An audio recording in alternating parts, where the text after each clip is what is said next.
Hello and welcome to the totally real, most genuine and best game show of all time. Today we're asking people about the process of DNA extraction from fruits.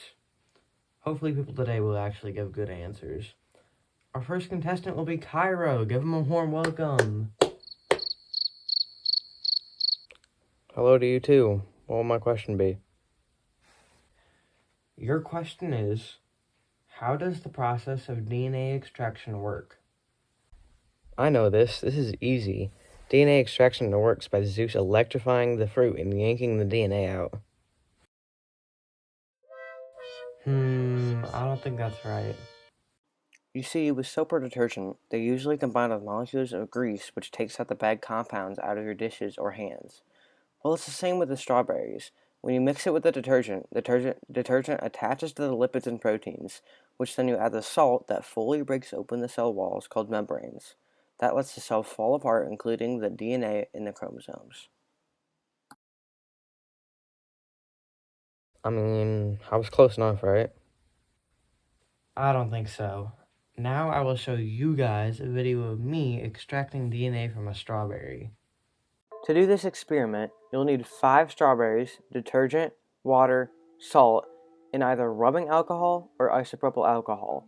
Before you do anything, put the alcohol in the freezer to make it ice cold. First, you need to make the detergent solution. To do this, you will need to combine the detergent and salt to the water. This is what does the magic. Then you gotta stir it all together. Once you're done with that step, you can set the solution aside.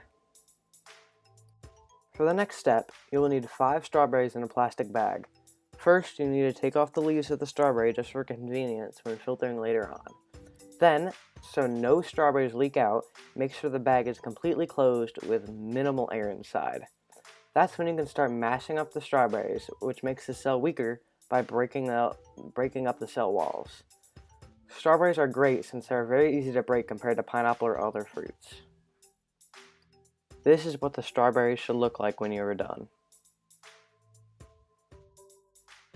Next, you'll grab the solution of detergent and salt from earlier and pour it into the bag of strawberries.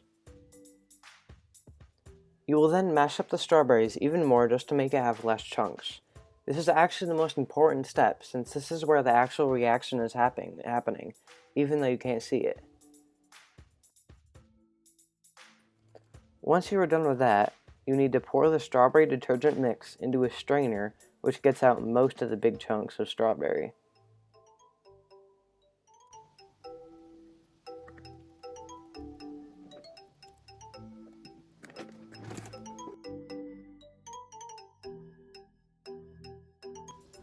You may also need to push a little with a spoon to get all the juice out.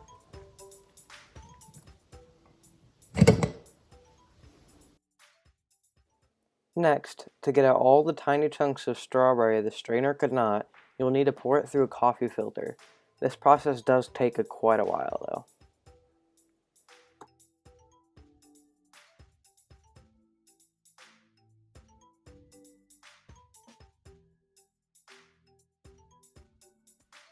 Finally, you can add the alcohol to the mixture.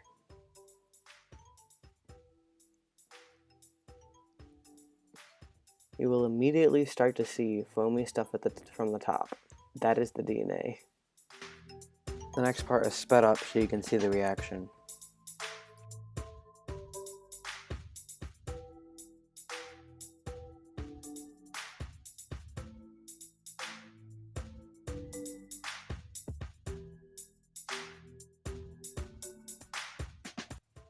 This is what the DNA will look like after a couple of minutes.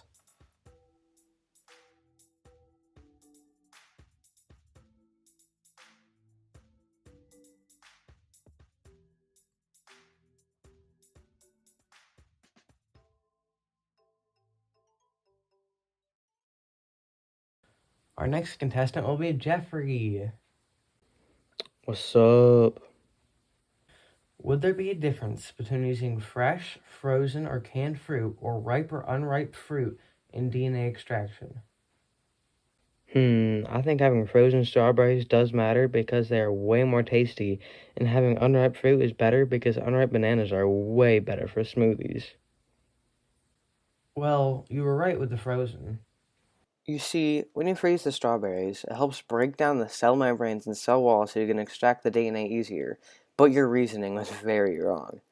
You were also wrong on the unripe fruit, because, sort of like the frozen fruit, ripe fruit helps break down the cell walls easier since they contain enzymes called pectinase and cellulase. Dang, I thought I was smart. Well, good try. None. Next up is Pluto.